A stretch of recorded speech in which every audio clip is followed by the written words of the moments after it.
یک روز گرمی ماه ایول سال 2025 تماشابین در باغ جانوران شهر ایچیکوی ژاپن به کارمندان خبر داد که یک نوزاد مکاکا یعنی یک نوع میمون به مادر و نگهبان پرتافته شده است.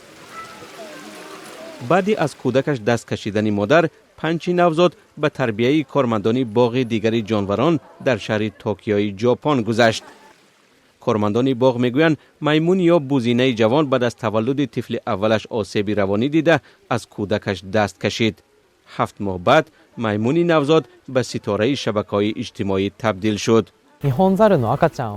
مکاکاهای ژاپنی را بعد تولد شدنشان مادر باید با آغوش گیرد تا بدن و موشکش قوت گیرد. آغوش مادر به آنها حس امنیت هم می‌دهد. نگهبان‌های 5 به او یک میمون بازیچگی پشمی را آوردند و این گویا مادرش را عوض کرد. این بازیچه پشمی دراز دارد و از چندین جایش به آسانی داشتن ممکن است. از این رو به یک میمون طبیعی مانند است.